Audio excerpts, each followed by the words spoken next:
Well guys, अगर आज मैं आपसे पूछूं कि इंटरनेट पर सवाल पूछने के लिए आप क्या करते हैं, ज्यादातर लोग एक ही जवाब देंगे, गूगल कर लेते हैं। 2 दशकों से इंटरनेट का एक नियम रहा है, सवाल पूछो लिंक मिलेगी। लेकिन अब जरा कल्पना कीजिए, अगर इंटरनेट आपको लिंक नहीं बल्कि सीधा जवाब देने लगे तो। और यही वो विचार था जिसने एक भारतीय इंजीनियर को दुनिया की सबसे तेजी से बढ़ती एआई कंपनियों में से एक बनाने के राह पर डाल दिया। उसका नाम है अरविंद श्रीनिवास और उसकी कंपनी है परप्लेक्सिटी एआई, एक ऐसा स्टार्टअप जो कई लोगों के अनुसार भविष्य में सर्च के पूरे खेल को बदल सकता है। लेकिन इस कहानी की शुरुआत अरबों डॉलर से नहीं हुई थी। ये कहानी शुरू हुई थी एक छोटे से हॉस्टल रूम से, एक हॉस्टल रूम और एक जिद। ईयर 2050 रात के करीब 2 बजे चेन्नई के Indian institute of technology Madras के एक हॉस्टल रूम में एक लड़का लैपटॉप के सामने बैठा है। कमरा छोटा है, दीवारों पर नोट्स चिपके हैं और स्क्रीन पर कोड चल रहा है। बाहर कैंपस में सब सो चुके हैं, लेकिन यह लड़का मशीनों को सोचना सिखाने की कोशिश कर रहा था। उस समय एआई शब्द आज के जितना लोकप्रिय भी नहीं था। मशीन लर्निंग कुछ रिजल्ट लैब्स और चुनिंदा छात्रों तक ही सीमित था। लेकिन इस लड़के को एक बात साफ लग रही थी, भविष्य मशीनों का नहीं बल्कि इंटेलिजेंट मशीनों का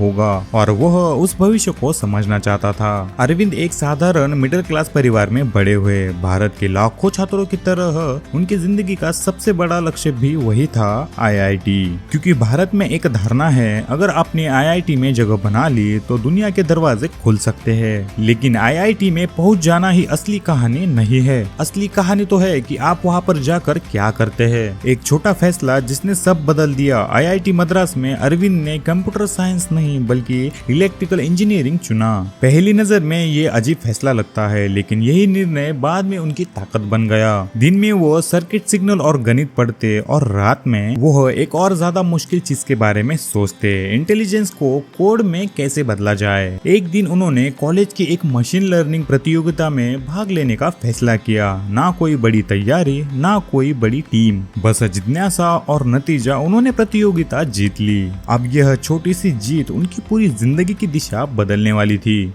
अब वह सिर्फ पढ़ नहीं रहे थे। उसके बाद अरविंद ने खुद को पूरी तरीके से एआई में झोंक दिया। उन्होंने ऐसे विषय चुने जो उस समय सिर्फ रिसर्च पेपर पर दिखाई देते थे, deep learning, reinforcement learning. IIT के प्रोफेसरों के साथ मिलकर उन्होंने ऐसा शोध किया जो अंतरराष्ट्रीय कॉन्फ्रेंस तक पहुंचे।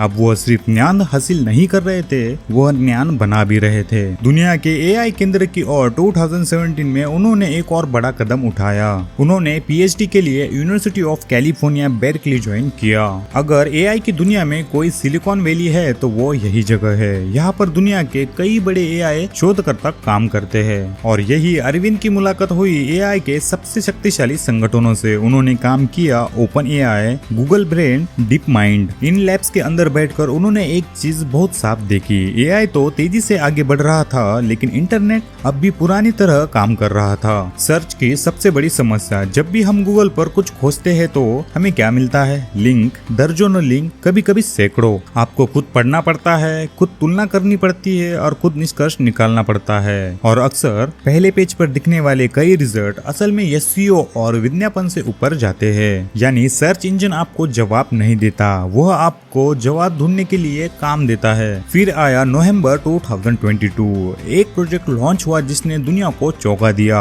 Chat GPT. अब कंप्यूटर सिर्फ जानकारी नहीं दे रहा था, वो बात भी कर रहा था। आप कोई भी सवाल पूछिए और आपको इंसानों जैसी भाषा में जवाब मिलता था। लेकिन अरविंद ने इसमें भी एक बड़ी समस्या देखी। चैट जीपीटी के जवाबों में अक्सर स्रोत नहीं दिखाई देते थे और कई बार एआई पूरी आत्मविश्वास के साथ गलत जानकारी भी दे देता। यानी सुविधा तो थी लेकिन भरोसा अधूरा था। यही से जन्म हुआ एक नया विचार का। अरविंद ने सोचा, अगर ऐसा एआई बनाया जाए जो इंटरनेट से लाइव जानकारी लाए, छोटे और स्पष्ट जवाब दे और हर जवाब के साथ स्रोत भी दिखाए तो क्या होगा? यही सर्च इंजन भी होगा और एआई भी। उन्होंने इसे नाम दिया आंसर इंजन। लेकिन समस्या बहुत बड़ी थी। आज के बड़े एआई मॉडल बनाने के लिए अरबों डॉलर लगते हैं। गूगल, ओपन एआई जैसे कंपनियों के पास विशाल कंप्यूटिंग इंफ्रास्ट्रक्चर था। एक नया स्टार्टअप के लिए ये लगभग नामुमकिन था। तो अरविंद ने एक अलग रास्ता चुना। उन्होंने खुद का एक विशाल मॉडल बनाने के बजाय एक अलग रणनीति अपनाई।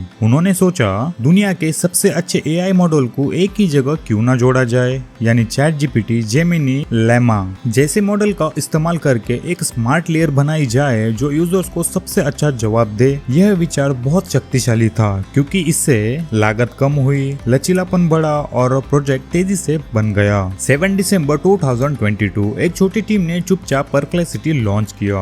शुरुआत में रोज लगभग 3000 इंक्वायरीज आती थी। यह संख्या बहुत बड़ी नहीं थी, लेकिन कुछ महीनों में कुछ अजीब होने लगा। यूजर्स लौट कर आने लगे क्योंकि उन्हें यहाँ मिलता था तेज जवाब, स्पष्ट जवाब और स्रोत के साथ जवाब। फिर आया विस्फोट। कुछ ही समय में परप्लेक्सिटी की ग्रोथ तेज हो गई, हजारों से लाखों, लाखों से मिलियन। 2025 तक प्लेटफॉर्म हर महीने दर्जनों मिलियंस यूजर्स और सैकड़ों मिलियन सर्च इंक्वायरीज को संभालने लगा। और फिर इन्वेस्टर्स की नजर इस पर पड़ी। इस कंपनी में निवेश किया जेफ बेजोस, इनविडिया, सॉफ्टबैंक और कंपनी की वैल्यूएशन कुछ ही सालों में अरब डॉलर तक पहुंच गई। कुछ रिपोर्ट्स में इसे लगभग 20 अरब डॉलर्स तक बताया गया। लेकिन गाइस, असली सवाल, अगर ये आइडिया इतना अच्छा था तो गूगल ने इसे पहले ही क्यों नहीं बनाया? जवाब बहुत दिलचस्प है। गूगल का पूरा बिजनेस मॉडल सिर्फ विज्ञापनों पर आधारित है। अगर यूजर को सीधे जवाब मिल जाए तो वो कम क्लिक करेगा। कम क्लिक का मतलब है कम एड रेवेन्यू। इसीलिए परप्लेक्सिटी की सबसे बड़ी ताकत, उसके पास कोई पुराना बिजनेस मॉडल नहीं था,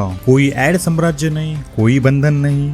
वह सिर्फ एक चीज पर ध्यान दे सकता था, यूजर को सबसे अच्छा जवाब देना। आज इंटरनेट धीरे धीरे बदल रहा है। पहले हम लिंक खोजते थे, अब हमें जवाब चाहिए। और शायद आगे आने वाले समय में इंटरनेट का इंटरफेस सिर्फ एक चैट बॉक्स होगा जहां एआई हजारों स्रोत पढ़ेगा और आपको एक साफ जवाब देगा। अरविंद की कहानी सिर्फ एक स्टार्टअप की कहानी नहीं है, यह एक सवाल की कहानी है। उन्होंने पूछा, अगर इंटरनेट को लिंक की जगह जवाबों के आसपास डिजाइन किया जाए तो? और यही सवाल एक नया उद्योग की शुरुआत बन सकता है। एक छोटे हॉस्टल रूम से $1 अरब कंपनी तक की यात्रा हमें याद दिलाती है, भविष्य उन लोगों का होता है जो सही समय पर सही सवाल पूछते हैं। वेल गाइस, अरविंद की ये कहानी आपको कैसी लगी मुझे कमेंट बॉक्स में जरूर से बताना। एंड हाँ गाइस यार, जाते जाते इस वीडियो को एक लाइक जरूर से करते हुए जाना, क्योंकि आपके एक लाइक से मुझे अच्छा खासा मोटिवेशन मिलता है।